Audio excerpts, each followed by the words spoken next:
Like Eric said, the city asked us to do some environmental testing along the Thomas Street corridor in anticipation of the Thomas Street reconstruction project. Due to the known contamination that's in the area related to the Waleco site, that's been the main generation of topic, as far as concern out there.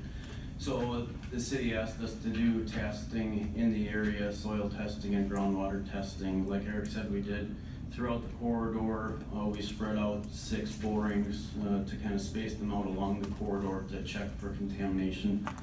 With those soil borings, we did them down to the anticipated depth of construction. So our utility construction is a maximum of 12 feet deep that we're anticipating out there.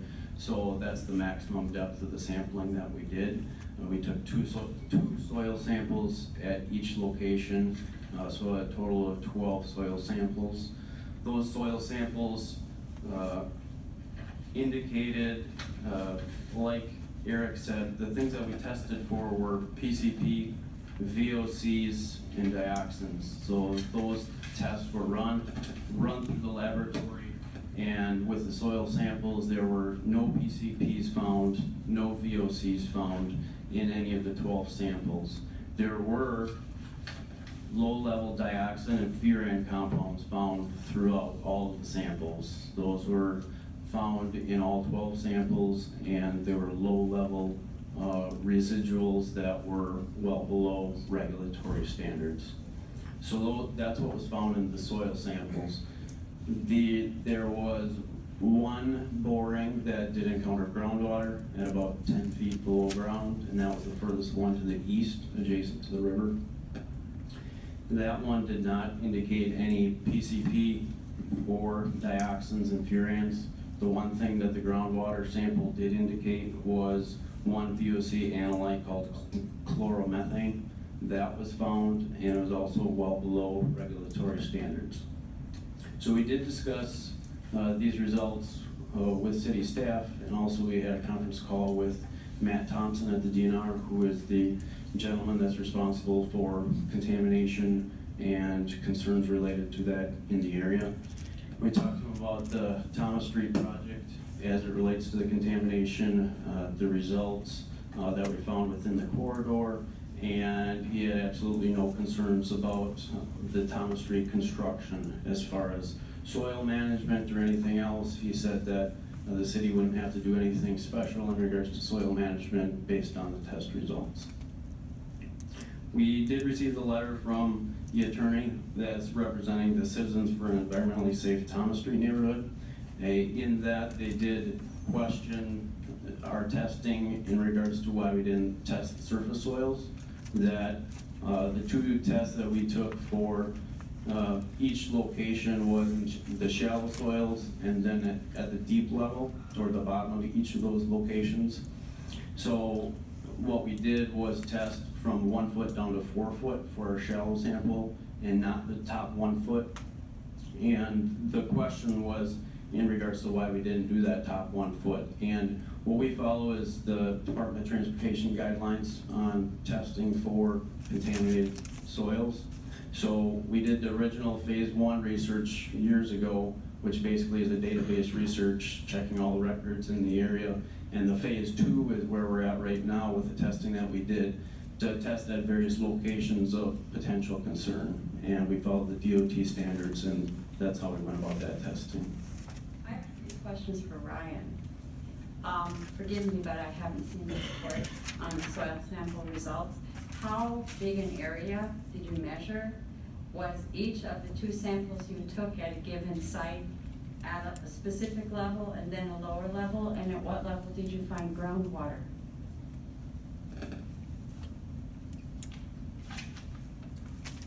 Each location is a vertical boring that was done down to a maximum of 12 feet. And they did vary based on the location of the exact elevation of each of the samples.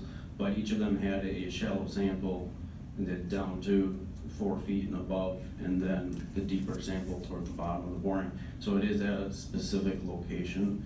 And the groundwater that was encountered at the east end was at 10 feet below ground. And I'm sorry, but like how long an area? I'm assuming we're measuring in row. Does that make sense to you what I'm saying? No, excavate distance? Yeah. The boring sites were depicted on a map. Do we have that map? You Oh, could, all you right. could use mine. Okay, never mind. Here, Sorry. you can have mine.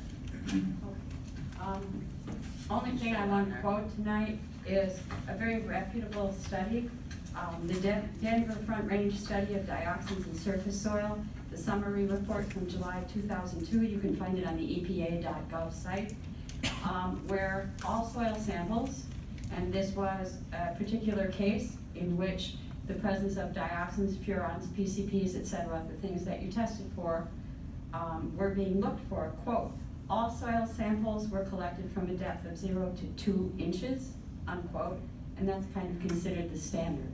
Thank you.